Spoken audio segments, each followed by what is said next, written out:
Rumors going around that he wasn't going to show up tonight. He could say he wanted to keep us in suspense. We considered having a Donald Trump cutout on the dais, but if we wanted someone still lifeless, we could ask Charlie Rose to speak again.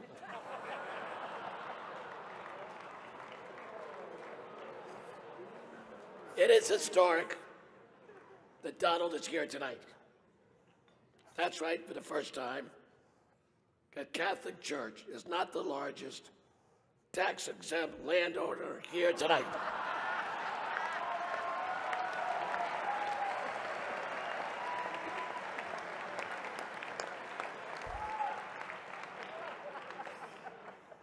We are honored to have Donald and Melania here tonight. The Al Smith dinner.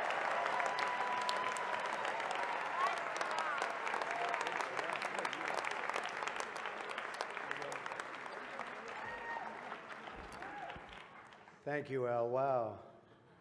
That was good. This is a hell of a dinner.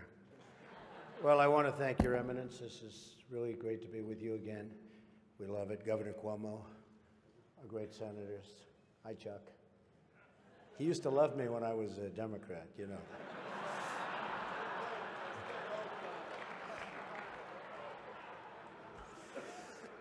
Mayor de Blasio, wherever you are. Where is Mayor de Blasio? Huh? Well, hello to all of you in this room who have known and loved me for many, many years. It's true. The politicians. They've had me to their homes. They've introduced me to their children. I've become their best friends in many instances. They've asked for my endorsement, and they always wanted my money. And even called me really a dear, dear friend. But then, suddenly, decided when I ran for president as a Republican that I've always been a no-good, rotten, disgusting scoundrel. And they totally forgot about me. But that's okay. You know, they say when you do this kind of an event, you always start out with a self-deprecating joke. Some people think this would be tough for me, but the truth is,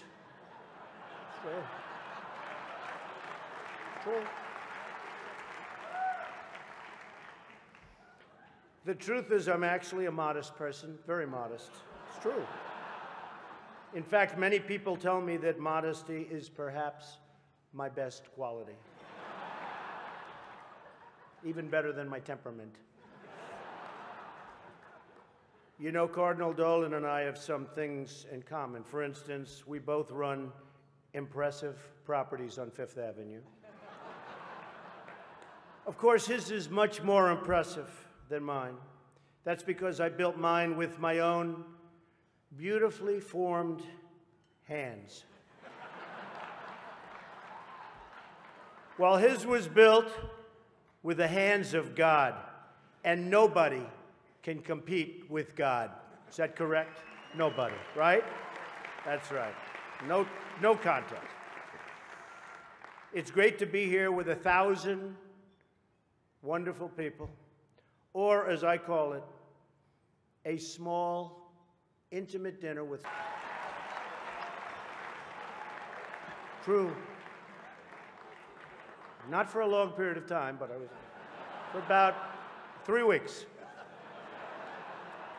What's great about the Al Smith dinner is that even in the rough and tumble world of a really, really hard-fought campaign. In fact, I don't know if you know Hillary, but last night they said that was the most vicious debate in the history of politics, presidential debate, the most vicious.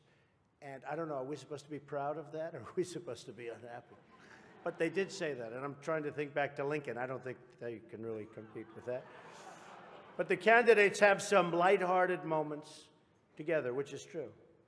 I have no doubt that Hillary is going to laugh quite a bit tonight, sometimes even at an appropriate moment.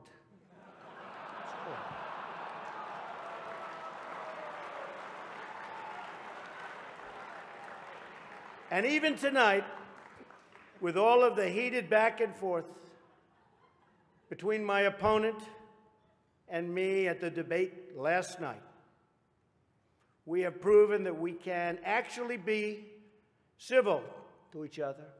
In fact, just before taking the dais, Hillary accidentally bumped into me, and she very civilly said, "Pardon me."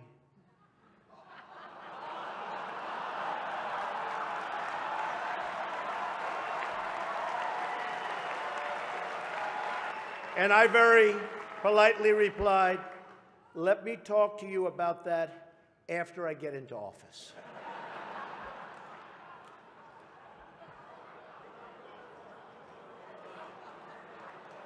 Just kidding, just kidding. And Hillary was very gracious. She said if somehow she gets elected, she wants me to be, without question, either her ambassador to Iraq or to Afghanistan. It's my choice.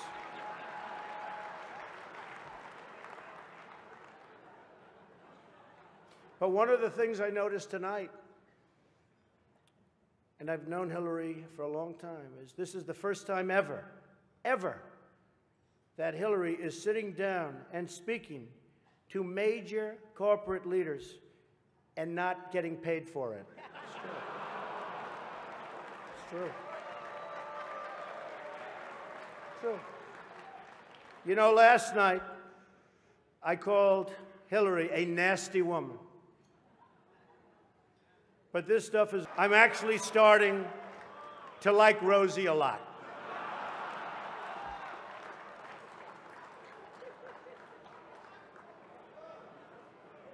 These events give not only the candidates a chance to be with each other in a very social setting, it also allows the candidates the opportunity to meet the other candidates' team. Good team. I know Hillary met my campaign manager, and I got the chance to meet the people who are working so hard to get her elected. There they are, the heads of NBC, CNN, CBS, ABC. There's the New York Times right over there, and the Washington Post. They're working overtime. True. True.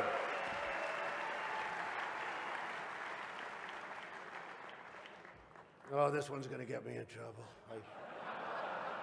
Not with Hillary. You know, the president told me to stop whining. But I really have to say, the media is even more biased this year than ever before. Ever. You want the proof? Michelle Obama gives a speech, and everyone loves it. It's fantastic. They think she's absolutely great. My wife, Melania, gives the exact same speech. And people get on her case. And I don't get it. I don't know why. And it wasn't her fault. Stand up, Melania. Come on. She took a lot of abuse.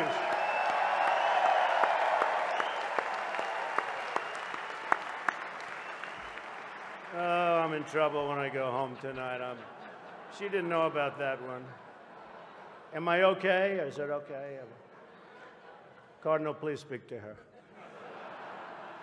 I'd like to address an important religious matter, the issue of going to confession, or as Hillary calls it, the 4th of July weekend with FBI Director Comey. Now, I'm told Hillary went to confession before tonight's event. But the priest was having a hard time when he asked her about her sins, and she said she couldn't remember 39 times.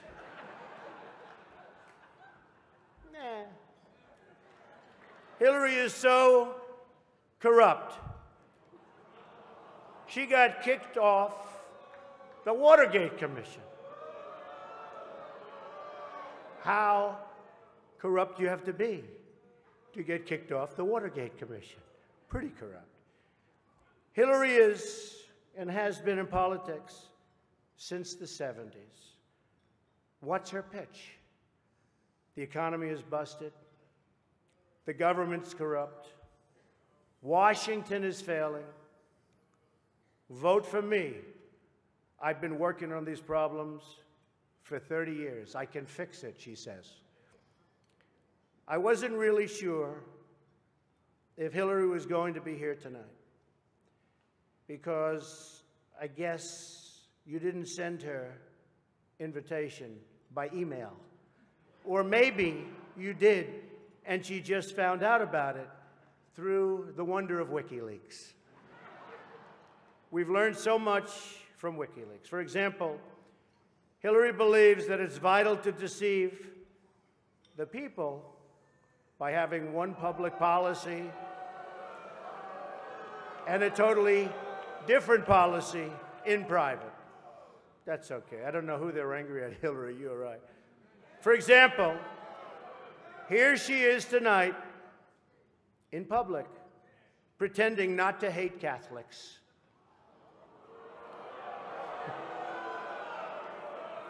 Now, if some of you haven't noticed, Hillary isn't laughing as much as the rest of us.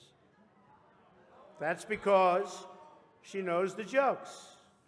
And all of the jokes were given to her in advance of the dinner by Donna Brazil, which is, everyone knows, of course, Hillary's belief that it takes a village, which only makes sense, after all, in places like Haiti, where she's taken a number of them.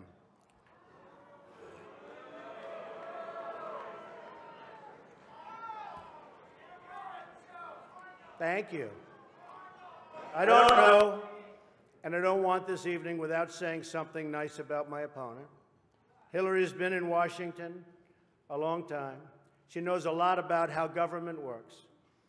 And according to her sworn testimony, Hillary has forgotten more things than most of us will ever know. That I can tell you. We're having some fun here tonight, and that's good. On a personal note, what an amazing honor it is to be with all of you. And I want to congratulate Hillary on getting the nomination, and we're in there fighting. And over the next 19 days, somebody's going to be chosen. We'll see what happens. But I have great memories of coming to this dinner with my father over the years when I was a young man. Great experience for me. This was always a special experience for him and me to be together. One thing we can all agree on is the need to support the great work that comes out of the dinner.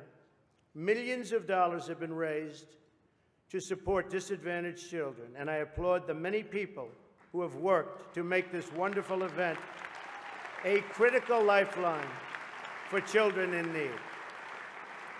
And that we together broke the all-time record tonight is really something special. More than 6 million net. The Cardinal told me that's net, Donald, remember. We can also agree on the need to stand up to anti-Catholic bias, to defend religious liberty, and to create a culture that celebrates life. America is in many ways divided.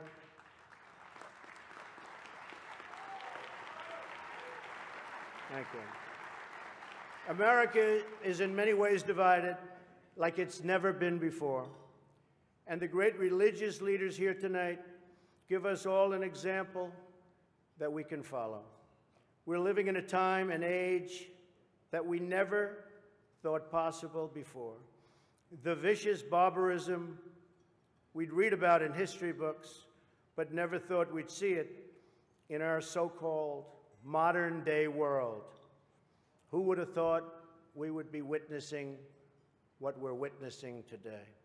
We've got to be very strong very, very smart, and we've got to come together, not only as a nation, but as a world community.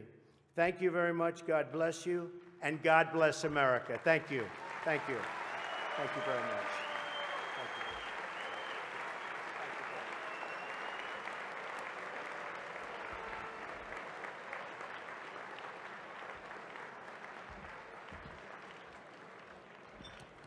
you. As Ronald Reagan would say, there you go again. Thank you very much, Donald. We're honored by your presence. This dinner is a fundraiser for the needy children of the Archdiocese. I'm pleased to announce that tonight we have raised $6 million.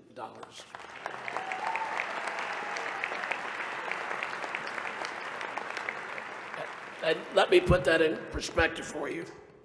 That will pay for nearly 5 minutes of our next speaker's speech. She endured a tough primary challenge from that young centrist upstart Bernie Sanders. She endured questions about her health. Madam Secretary, I can't believe all these people said it wasn't presidential to catch pneumonia. Just look at William Henry Harrison.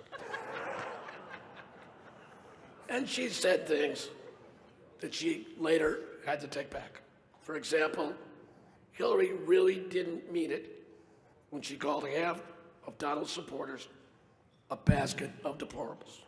To be fair, Donald didn't really mean it when he said he'd release his tax returns either. Secretary Hilton's career in public service is admirable. She has devoted her entire life to working for public service from Arkansas to Washington to New York. She has been a tireless advocate for children, and her attendance here tonight is one example of that. Ladies and gentlemen, please welcome Secretary Hillary Rodham.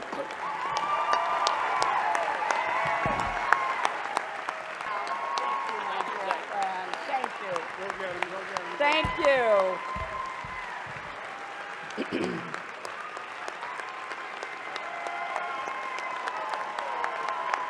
Thank you. Your Eminence, Your Excellencies, members of the clergy, Alan Nance Smith, Donald and Melania, and all the distinguished guests. You know, earlier tonight, Al reminded me that when the first Al Smith ran for president, he chose as his running mate the progressive senator from Arkansas, Joseph T. Robinson, who was one of my husband's political heroes. This work that you do through the dinner, Al, you've done it now for 30 years, is such a labor of love. You've been a hero for both the children of the Archdiocese and for the city of New York. And I think we all owe Al Smith a great, great round of applause.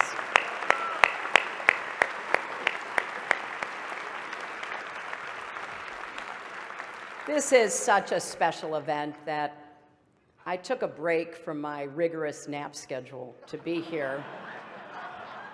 And as you've already heard, it's a treat for all of you too, because usually I charge a lot for speeches like this. But for me, it was kind of ironic thinking about a fiery populist, Al Smith. If he were here today and saw how much money we've raised for needy children, he'd be very proud.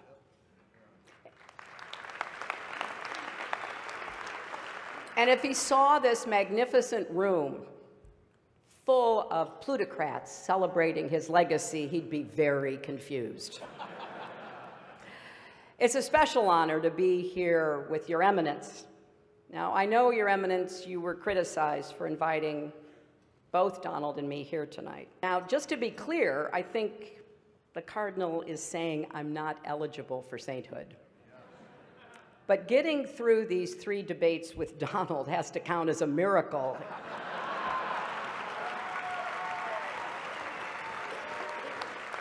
So I guess I'm up against the highest, hardest stained glass ceiling. But Your Eminence, you do deserve great credit for bringing together two people who've been at each other's throats, mortal enemies, bitter foes.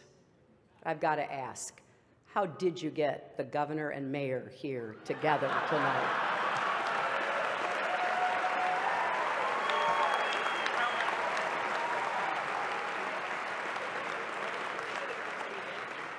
Now, I've got to say, there are a lot of friendly faces here in this room, people that I've been privileged to know and to work with. I just want to put you all in a basket of adorables. And you look so good in your tuxes, or as I refer to them, formal pantsuits. And, you know, because this is a friendly dinner for such a great cause, Donald, if at any time you don't like what I'm saying, feel free to stand up and shout "wrong" while I'm talking. You know, come to think of it, it's amazing I'm up here after Donald. I didn't think he'd be okay with a peaceful transition of power.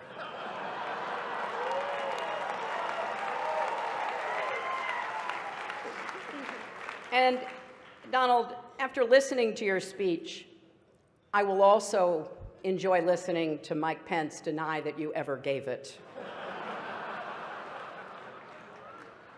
You know, I've had the privilege of being at the Al Smith dinners in years past, and I always enjoy it. But remember, if you're not happy with the way it comes out, it must be rigged. And it's always a special treat for me to be back in New York, a city that I love and which I think truly embodies the best of America. You know, don't you think? People look at the Statue of Liberty and they see a proud symbol of our history as a nation of immigrants, a beacon of hope for people around the world. Donald looks at the Statue of Liberty and sees a 4. Maybe a 5 if she loses the torch and tablet and changes her hair. You know, come to think of it, you know what would be a good number for a woman? 45. But I digress. Now, I'm going to try my best tonight. But I understand I am not known for my sense of humor. That's why it did take a village to write these jokes. People say, and I hear them, I know, they say, I'm boring compared to Donald. But I'm not boring at all. In fact, I'm the life of every party I attend, and I've been to 3. And when the parties get out of hand, as occasionally they do, it's important to have a responsible chaperone who can get everyone home safely. And that is why I picked Tim Kaine to be my vice president. Now, you notice there is no teleprompter here tonight, which is probably smart because maybe you saw Donald dismantle his prompter the other day. And I get that. They're hard to keep up with, and I'm sure it's even harder when you're translating from the original Russian.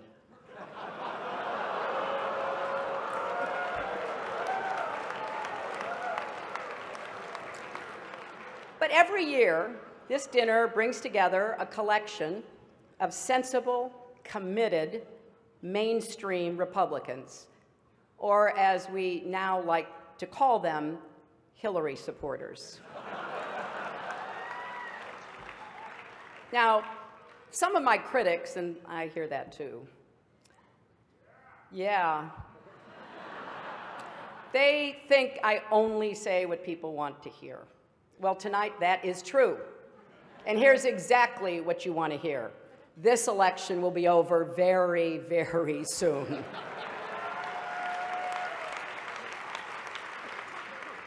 And look at this dais. We got Charlie Rose and Maria Bartiromo and Chris Matthews and Gayle King and Norah O'Donnell and Katie Couric This counts as a press conference, right? It is great also to see Mayor Bloomberg here.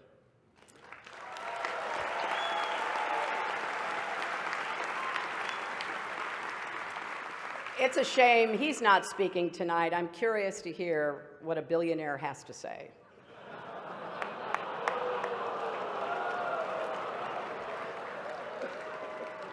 And look else at the dais. We've got the Honorable Chuck Schumer, the Honorable Andrew Cuomo, the Honorable Mike Bloomberg, the Honorable Bill de Blasio, the Honorable David Dinkins, and so many other wonderful elected officials.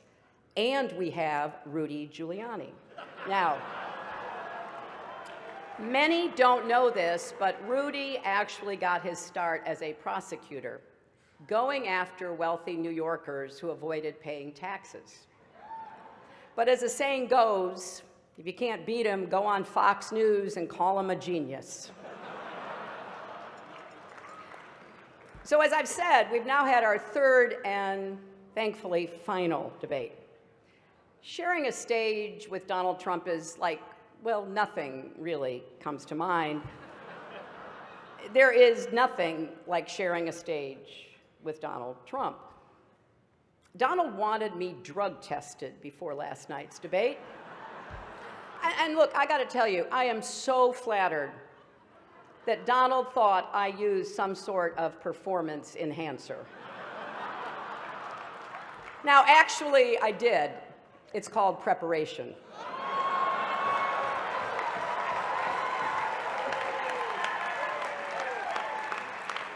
And looking back, I've had to listen to Donald for 3 full debates, and he says I don't have any stamina. That is 4.5 hours. I have now stood next to Donald Trump longer than any of his campaign managers. Now, look, I have deep respect for people like Kellyanne Conway. She's working day and night for Donald, and because she's a contractor, he's probably not even going to pay her. But I think the good news is that the debates finally allowed Republicans to unite around their candidate. The bad news is it's Mike Pence. And it's been a long, long campaign. That should be one of our highest priorities, shortening the campaigns. And whoever wins this election, the outcome will be historic. We'll either have the first female president or the first president who started a Twitter war with Cher. And if Donald does win, it'll be awkward at the annual President's Day photo when all the former presidents gather at the White House, and not just with Bill. How is Barack going to get past the Muslim ban? Now, Republicans in particular seem frustrated with their nominee. Paul Ryan told the Republican members of the House, you don't have to support the top of the ticket. Don't worry about anyone besides yourself. Just do what's in your own best interests. So I guess Donald really has unified his party around his core philosophy. And I don't understand their unhappiness. They say Donald doesn't have any policies. He has no policies. I keep hearing that. I'd actually like to defend him on this. Donald has issues, serious issues, really, really serious issues. And I worry about Donald's go-it-alone attitude. For example, at his convention when he said, "I alone can fix it." You know, in the 90s, I said the same thing about America's health care system, and it didn't work out so well for me either. But speaking of health, Donald has been very concerned about mine, very concerned. He actually sent a car to bring me here tonight. Actually, it was a hearse.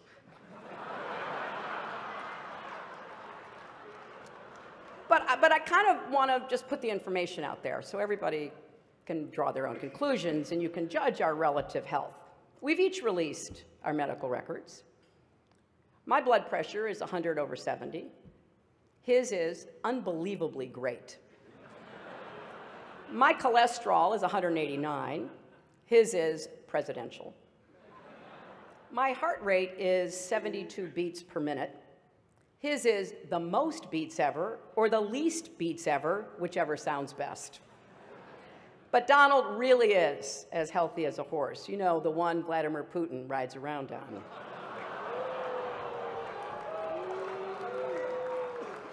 But I can say without fear of contradiction tonight that I will be the healthiest and youngest woman ever to serve as president.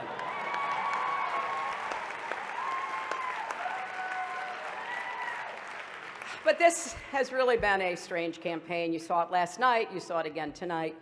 Donald has attacked me for a life in public service, and I didn't get that at first. I kind of get it now.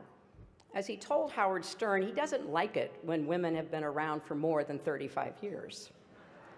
But Donald, we have so much more in common than actually you may realize. For example, I've tried to inspire young people by showing them that with resilience and hard work, anything is possible, and you're doing the same. A third grade teacher told me that one of her students refused to turn in his homework because it was under audit. And here's another similarity. The Republican National Committee isn't spending a dime to help either one of us. So tonight, let's embrace the spirit of the evening. Let's come together, remember what unites us, and just rip on Ted Cruz.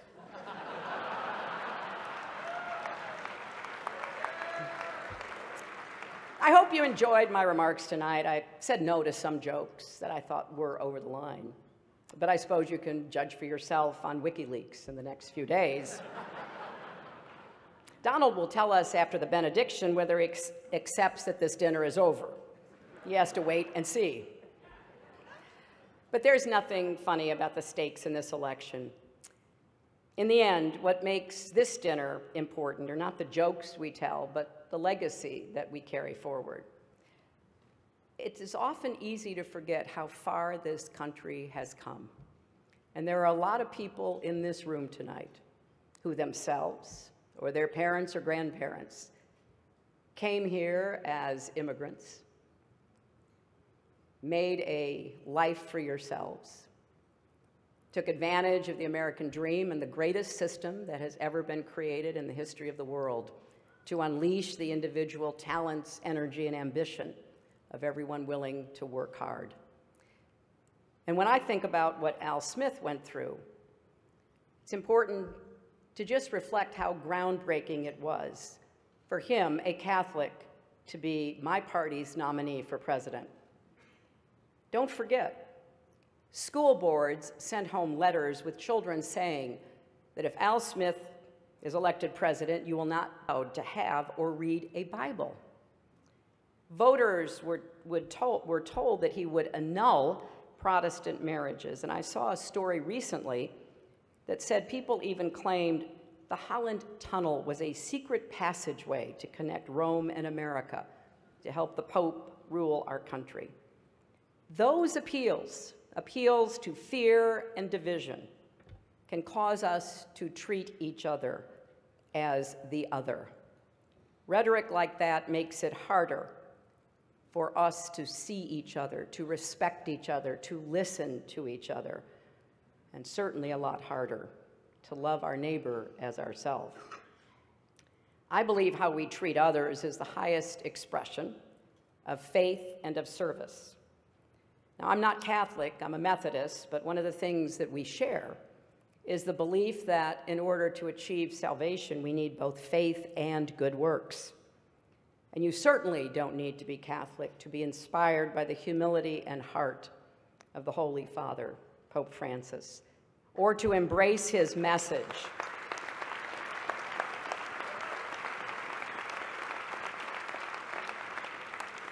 His message about rejecting a mindset of hostility, his calls to reduce inequality, his warnings about climate change, his appeal that we build bridges, not walls. Now, as you may know, my running mate, Tim, is Catholic and went to Jesuit schools, and one of the things he and I have talked about is this idea from the Jesuits of the Magus, the more, the better. Well, we need to get better at finding ways to disagree on matters of policy while agreeing on questions of decency and civility, how we talk to each other, treat each other, respect each other. So I've taken this concept of Majus to heart in this campaign as best as one can in the daily heat, the back and forth of a presidential campaign, to ask how we can do more for each other and better for each other. Because I believe that for each of us, our greatest monument on this earth won't be what we build, but the lives we touch. And that is ultimately what this dinner is all about. And it's why it's been such a great honor to join you all again. Thank you. Thank you, everybody. It has been the honor of my predecessors, and now mine as Archbishop of New York, to conclude this joyful and historic evening with a word of gratitude to all of you, and more solemnly to the Lord himself. Pardon my congestion and cough. I'm afraid I'm coming down with a cold, which is completely understandable, given the fact that for the last 2 hours I've had a seat between our two candidates in what's probably the iciest place on the planet. Where is... In the name of the members of the devoted board of the L. Smith Foundation, who generously underwrite this endeavor and who carefully distribute and account for the fruits of this great dinner, I thank all of you. Secretary Clinton and Mr. Trump, distinguished leaders in religion, public service, commerce, education, healthcare, charity, and philanthropy, here graciously present on our dais and in this radiant ballroom. 2 other persons are here with us this happy evening, everybody. The first are those thousands of women and children in this city we cherish as our earthly home who will benefit from the proceeds of this event. For a scholarship to get her children into one of our renowned inner city Catholic schools.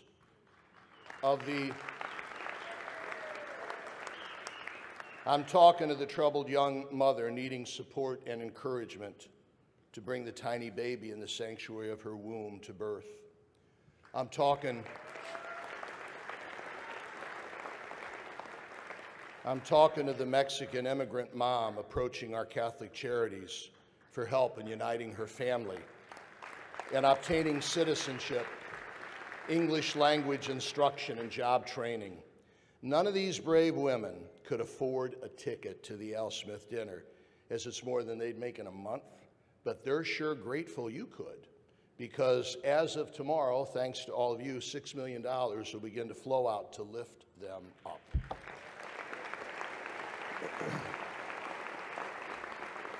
And the other person who is really here with us this evening, the Lord. He's told us in the scriptures that we Jews and Christians and Muslims cherish that he's in the midst of any event characterized by love, care, concern, and service. His son Jesus is here in our midst. His bride, the church, is honored to host an event affirming the dignity of the human person and the sacredness of all human life. So, please stand and join me in a final prayer.